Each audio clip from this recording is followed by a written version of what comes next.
অনুভবের মুখটা ফাটা লেবুর মতো চুপসে গেল সে কথায়। ভীষণ রেগে গমগমের স্বরে বলল, ফকফকা আলোতে দাঁড়িয়ে তুমি সুন্দর পুরুষে দেখতে পাও না? চোখটা গেছে, চশমা লাগবে মনে হচ্ছে। আলো ফকফকা, আমার চোখও ঠিক আছে। তাহলে কি বলতে চাও? আমি সুন্দর না তোমার চোখে?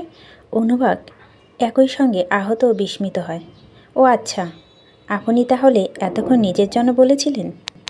পিয়া ঠোঁটে চাপা হাসি। অনুভব চোখ ছোট করে তাকায়। কতটা বদ এই মেয়ে!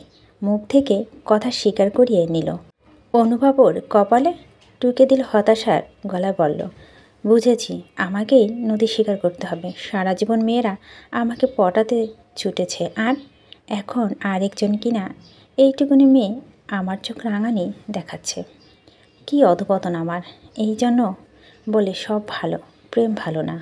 পিয়া অহিংস হয়। প্রেম ভালোবাসা কিংবা এ ধরনের হৃদয়ঘটিত সম্পর্ক নিয়ে সে কখনোই বিশেষভাবে ভাবেনি, আর কখনো তো ভাবতে ইচ্ছো করে না। কিন্তু এই পাগল গোছের লোকের পাল্লায় পড়ে আজকাল মনের ভিতর কিছু বুদবুদ সৃষ্টি হচ্ছে।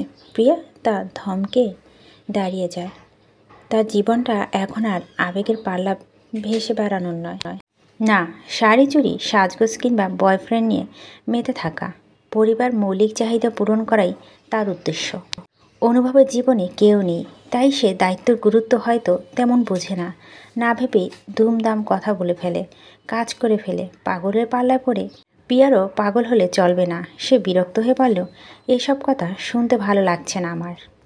তা লাগবে কেন? আস্তা রসকসীন মেয়ে, এখনই স্লিপার ফেলে দাও, চলো নতুন কিনি।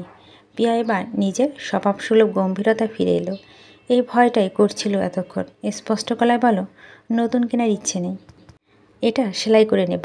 আপনি যদি একান্তই সাহায্য করতে চান তাহলে আমাকে মুচির মামার কাছে নিয়ে চলুন। ইচ্ছে নেই কথাটা অর্থ যে কেনা অপারগতা অনুভবের বুঝতে অসুবিধা হলো না। জোর করে কিনে দেওয়া যায়, তবে অতি আত্মসম্মানী প্রিয়া তার সামনে সংকুচিত হয়ে পড়বে। সমস্যার কথা খুলে বলতে পারবে না। তার চেয়ে প্রিয়ার মতো এগুলো মেয়েটা সহজ হবে। অনুভব ওর কথা মেনে মুচি খুঁজেও। অবশ্য আরেকটা গোপন সত্যি হলো, ভাইয়ার সাহায্য থেকে বেরিয়ে আসার পর অনুভবের পকেটে অবস্থাও আহামরি ভালো নয়। ভাবিমাকে অপমান করার দায় ভাবি তার ওপর নারাজ হয়েছে। পিতামাতাহীন বকে যা সন্তানরূপে তাকে চরম ভর্ৎসনা করা হয়েছে। ভাইয়া সামনাসামনি কথা বলতে চেয়েছিল, কিন্তু অনুভবের কেন জানি রুচি হয়নি। সে টের পেয়েছেন ভাইয়ার কণ্ঠে অসন্তোষের ছাপ। অনুভবকে বোঝানোর সময় ভাইয়া বারংবার মনে করাতে ভোলে না, ছোট ভাইকে সব ভরণ পোষণ দিচ্ছি, কতটা পরিশ্রম আছে সেই ভরণ পোষণের জোগাড়ে। তাই ছোট ভাইয়ের উচিত কৃতজ্ঞ থাকা। অকৃতজ্ঞ অনুভব হয়নি। ভাইয়া ভাবি সংসারে মাথা নত করে থেকে তাদের মন জুগিয়ে চলা, বাড়ির কাজ যতটা সম্ভব কমিয়ে নিজের তরফ থেকে কৃতজ্ঞতা প্রকাশের সে কার্পণ্য করেনি। অথচ একটা ঘটনা পারিবারিক সাংসারিক ছেলেরা এক লহমায় বকে গেছে। কারণ অপরাধী মেয়ের জন্য ভাবিমাকে খোঁটা দিয়ে উচিত কথা শুনিয়েছে। অনুভব বুঝে গেছে অনেক তো হলো অন্যের ছায়া বাঁচা, এবার নিজের জন্য ছায়া তৈরি করতে হবে। পথ মসৃণ নয়, কিন্তু হাল ছাড়া যাবে না। ছায়া তৈরি হোক বা নাই হোক, অনুভব তার ভাইয়ের প্রতি কৃতজ্ঞতা দেখাতে কখনো ভুলবে না। সত্যি তো, বাবা মায়ের পরলোক গমনের পর ভাই না থাকলে সে ভেসে যেত। কৃতজ্ঞতা স্বীকার করা তার আত্মার কাছে দায়বদ্ধ। ভবিষ্যতে তাদের কোনো সাহায্য লাগতে পারে, অনুভব হাসি মুখে তা করবেন। ভাইয়ার ছায়া থেকে বেরিয়ে অনুভব যে শুধু নিজের ছায়া গড়তে চাইছে, বিষয়টা একমাত্র তা নয়। সে উপলব্ধি করতে শুরু করেছে অধিকার নিয়ে আরেকজনের ছায়া হতে হবে, অভিভাবক হতে হবে। সেটা যত দ্রুত ততই মঙ্গল। কি অদ্ভুত, 2 মাসের আগে অনুভব কি এভাবে দায়িত্বের কথা ভাবত? কিন্তু এখন তাই ভাবছে। পরিস্থিতি তাকে ধীরে ধীরে বাস্তবতা শেখাচ্ছে। খালখামিপানা নির্ভার চলাফেরা হ্রাস পেয়ে দুষ্ট ছেলেটির মাঝে একটি দায়িত্বশীল পুরুষের সৃষ্টি হচ্ছে। প্রিয়া সব হারিয়ে তার বাড়িতে চাকরি নিতে আসা, বিচ্ছিরি পরিস্থিতিতে পরে আবার সেই চাকরিটা চলে যাওয়া, এক অর্থে অনুভব জীবনকেও প্রভাবিত করছে। কিন্তু অদ্ভুতভাবে দুটো অচেনা অজানা মানুষের পথ এক গতি এসে মিলেছে। এরা দুজনে পাশাপাশি হাঁটছিল। নীরবতা ভেঙে অনুভব বলল, তুমি আমার জীবনে গতিপথ বদলে নিমিত্তে। সুতরাং অদূরে অচেনা ভবিষ্যতের অক্লান্ত যাত্রা তোমাকে আমি ছাড়ছি না। যতবার হোঁচট খেয়ে পড়ব তুমি সেবা করবে। প্রিয়া জবাব দিল রয়েস হয়ে, স্বভাবসুলভ নির্লিপ্ত স্বরে বলল, এই নীতি মানলে আপনার বাড়িতে আমি যার নিমিত্তে চাকরি পেয়েছি তাকে গিয়ে ধরুন। কারণ যে চাকরির হদিস না দিলেও আমি যেতাম না, আপনিও অনিশ্চয়তার জীবনে পড়তেন না। একটা আবেগঘন কথা বিপরীতে ইহেন জবাব অনুভব মর্মাহত। কটমটো করে বলে, তাহলে তো যে তোমাকে বাড়ি ছাড়া করেছে তাকে আগে ধরা উচিত। না সে তোমার বাড়ি ছাড়া করতো, না তুমি কাজের খোঁজ করতে, আর না আমাদের বাড়িতে এসে আমার মন সুই দিয়ে ঢুকে ফাল হয়ে বেরোতে। Good idea. আপনি প্লিজ আমার চাচিকে গিয়ে ধরুন। আপনি যে মানুষ আমার বিশ্বাস। চাচি দুদিনই পাগল হয়ে যাবে। অনুভব ফোঁস করে উঠে, তার মতো মোস্ট ডিজায়ারা এক পুরুষকে এভাবে অপমান, নারী জাতি শুনলে ওর মান থাকবে? অনুভব দাঁত কিরমির করে বলল, হাঁসের বাচ্চা হাসু, তুমি একদিন আমার হাতে মার্ডার হয়ে যাবে শিওর। পারবো না মুচি খুঁজে দিতে, নিজে খুঁজে নাও গিয়ে বদমেয়ে। পিয়া বাধ্য মেয়ের মতো চলে যাচ্ছিল। অনুভবটা দেখে আরও খেপল।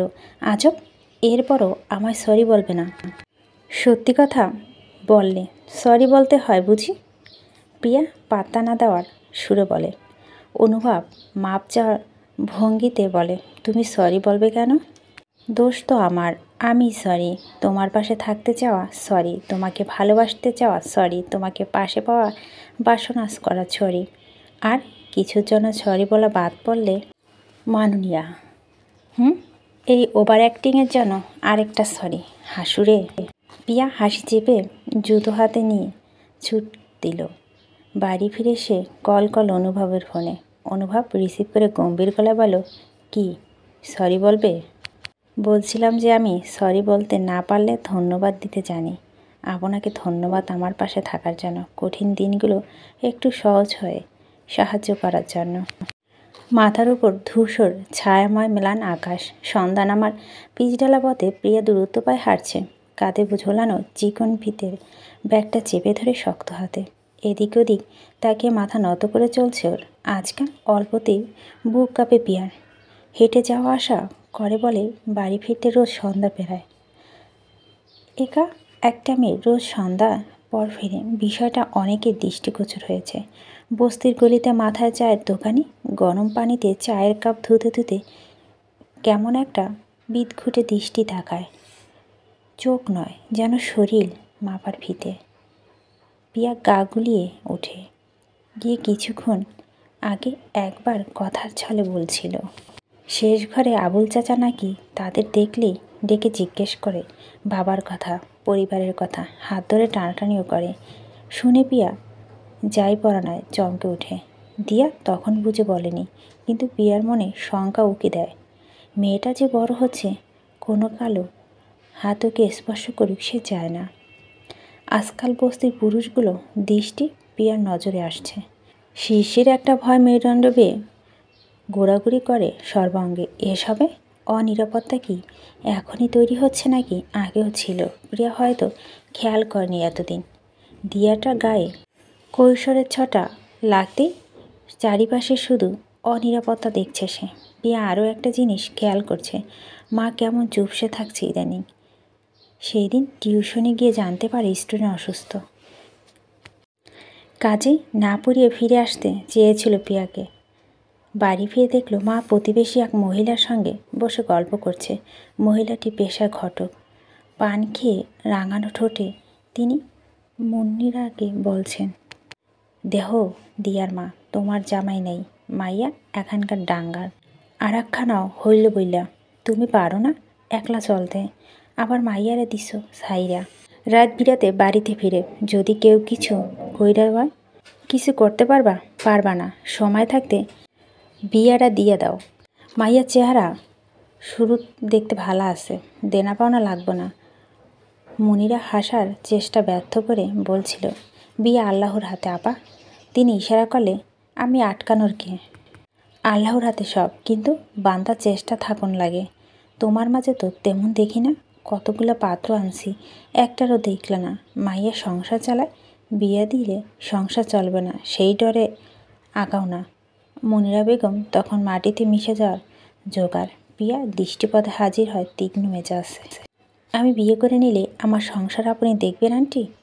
আমি না দেখলেও পয়সাওয়ালা জামাই থাকলে তো দেখবই। আমি কোনো সুডুমুডু বিয়ের ঘরে আনি না। বড় বিয়ের ঘরে তো অনেকেই এনেছেন। এইবারই স্বামীরের বিয়েটা তো আপনি দিলেন। মাস ঘুরতে স্বামী মারধর করে রেখে চলে গেছে, আর খোঁজও নেয়নি। আপনার কথা, নিরাপত্তার কথা ভেবে বিয়ে পিড়িতে বসে গেলাম না হয়, কিন্তু স্বামীর ঘরে যে আমি নিরাপদ থাকবো তার নিশ্চয়তা কি? মুনিরা তর্ক করতে বাধা দিচ্ছিলেন বারবার। মহিলা থমথমে মুখে বেরিয়ে যেতে যেতে বলল, বস্তির মাইয়া গো, এই আমি ঘটকালি কইরা পার করছি। আর দুদিন মাইয়া আমার ভুল ধরে। মনে রাইখো, বিয়া দিতে আমার কাছে আহন লাগবো। আর যদি নাকর জুটাইয়া ভাগ্যে যা, তাহলে কথা নাই। পিয়া মায়ের ওপর ধমকে উঠেছিল। কয়েকদিন ধরে এসব হচ্ছে। মুনিরা উত্তর দিতে পারেনি। পিয়া বুঝেছিল তার আড়ালে মাও একটা যুদ্ধ করে চলছে। বস্তু মানুষগুলা তেসরা বেকার সঙ্গে। ঘর ভাড়া দেওয়া হয়নি 2 মাসের, বই কিনতে টাকা দিয়েছে। ফলে অল্প টাকা ভাড়া দিয়ে সংকুলার হয়নি। বাড়িওয়ালা ঘুরে গেছে 2 বার। প্রিয়া আজকাল দিশেহারা লাগছে। কোন দিকে আলো নেই, শুধু আদারের হাতছানি। আর একটা টিউশন খুঁজতে প্রাণপণে চেষ্টা করে মিলছে না। সকল ভাবনার ভার মাথা নিয়ে অন্যমনস্ক হয়ে বাড়ি পৌঁছে পিয়া চমকে গেল। মামা বসে আছেন মায়ের পাশে, বিছানা ছড়ানো ছিটানো চিপস, জুস, বিস্কুট, পাউরুটি। মামা তাকে দেখে কিঞ্চিত বিরক্ত প্রকাশ করে বললেন, সন্ধ্যার পর বাড়ি ফেরা কেন? টিউশন ছিল মামা, দিনে করা যায় না? মেয়েরা আজকাল ঘরে নিরাপদ না, আর তুমি আসো গোটা কত বাজার পইরা। পিয়া কোনো জবাব দিল না। তার দেরিতে বাড়ি ফেরা নিয়ে সকলে কত চিন্তা, অথচ তারা খেয়েছে কিনা, বাড়িতে বাজারটা ঠিকঠাক হয় কিনা সে নিয়ে চিন্তা তো দূরে থাক, জিজ্ঞেস করতো কোনটা। পিয়া তাচ্ছিল হাসি হাসে। আশেপাশে অভাব দেখলেই আপন মানুষগুলো তাকে পিঠ দেখিয়ে বেড়ায়। মামা অবশ্য পিয়ার উত্তরে ধার ধারল না। বোনকে বলো, শোন মুনিয়া, ভালো একজন লইগে আছে হাতে, তুই বলেই আমি এগাবো। কিসের জন্য? পিয়া উৎসুক হয়ে জানতে চায়। তোর বাবার ভাগের সম্পত্তি কি ছেড়ে দিবি নাকি? প্রত্যেক সূত্রে তোরা 2 বোনই যা পাবি তা দিয়ে নিজেদের বাড়ি হবে, ভবিষ্যৎ নিশ্চিত থাকবে। তুই এখন প্রাপ্তবয়স্ক, দাদাবাড়ির সম্পত্তি দাবিদার। এটা তো মগের মুলুক না রে। কেড়ে কুড়ে তোদের চাচারা সব ভাগ করবে। দেশে আইনকানুন বলে কিছু আছে। আমি লড়ব তোদের হয়ে। দিয়া দেখল মামা চোখ দুটো চকচক করছে। ভাগ্নিদের হয়ে নিজের দায়িত্ববোধ দেখতে তিনি মরিয়া, নাকি সম্পত্তির লভ্যাংশ পেতে?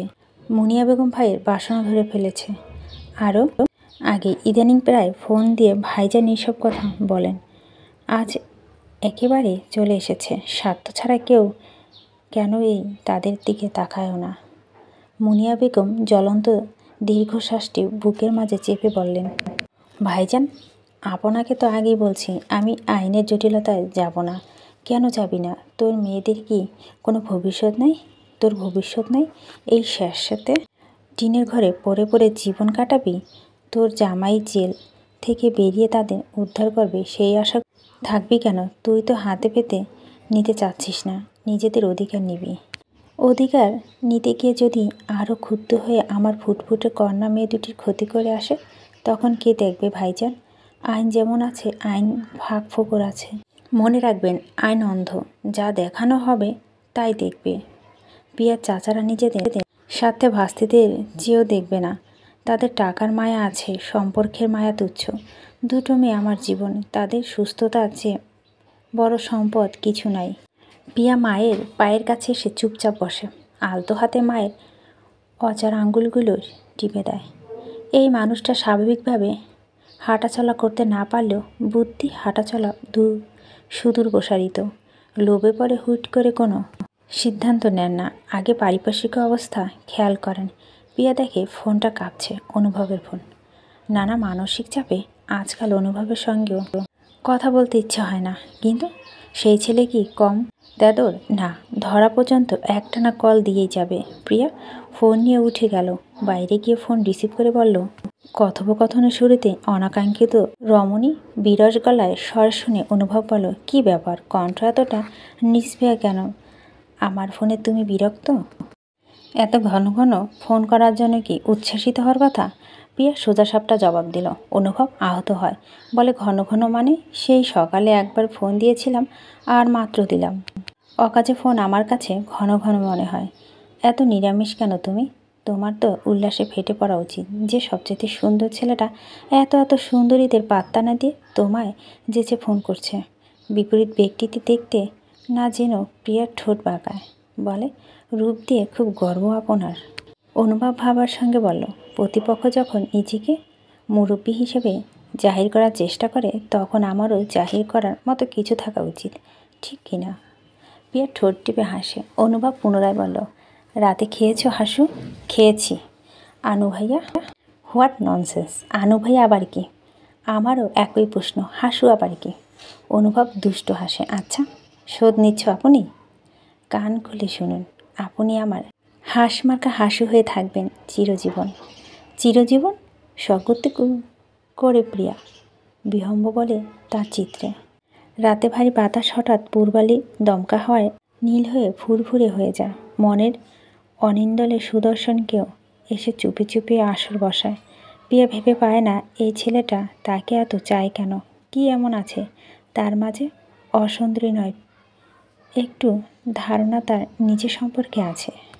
গড়পড়া বাঙালি, চোখে যে রূপবতী তরুণী, কিন্তু অনুভবের সুদর্শনতার কাছে তার নিতান্তই ফিকে। সে কি নিখুঁত পুরুষটির অগ্রাসী প্লাবনে ভাষার প্রণয়যোগ্য? প্রিয়া ম্লান স্বরে বলল, পান থেকে চুন খসলে গায়ে ঠোসকা পড়ে আপনার। পায়ে পাড়া দিয়ে ঝগড়া করেন, অথচ এত যে অবহেলা করি সে বেলায় আপনার গায়ে লাগে না। কারণ আমি জানি সব বিষয় মুরব্বী হলেও দি গ্রেট হিটলারেরই এর একটা বিষয় নির্বোধতা ভীত। তাকে আমাকে শিখিয়ে পড়িয়ে প্রেমিকা বানাতে হবে। মাস্টার হিসেবে আমি খুবই স্ট্রিক্ট। ছাত্রী পড়া না শিখে অবধি হাল ছাড়ব না। প্রিয়া পক্ষ থেকে জবাব না পেয়ে অনুভব ব্যগ্রস্বরে বলল, এই মেয়ে, কথা বলো না কেন? কি বলবো? অনুভব দাম্ভিক কণ্ঠে বলল, the most handsome guy you have ever seen. সে তোমায় হাসু বলে ডাকলে তার অন্তিম শ্বাস অবধি। তোমার তো গর্ব হওয়া উচিত। প্রিয়া নিঃশব্দে হাসে, প্রকাশ করে সে জবির ব্যক্তি। গম্ভীর স্বরে বলে, গর্বে বুক ফেটে যাচ্ছে আমার। এখন রাখি। আরেকটা কথা। আবার কি? প্রিয়া জানলে হিংসে করবে না যে Hasu is the most beautiful lady I have ever seen in my life. কণ্ঠে নীরবতা নিঃশ্বাস সেরা সবর হয়, ছড়ায় মাদকতা, ঘনিয়ে আসে তমসায় মৃদু পূর্বালি হাওয়া। মন এলিয়ে অনুভব ফিসফিস করে বলল, হাসুর লজ্জা পাচ্ছ নাকি প্রিয়া হিংসে করছে?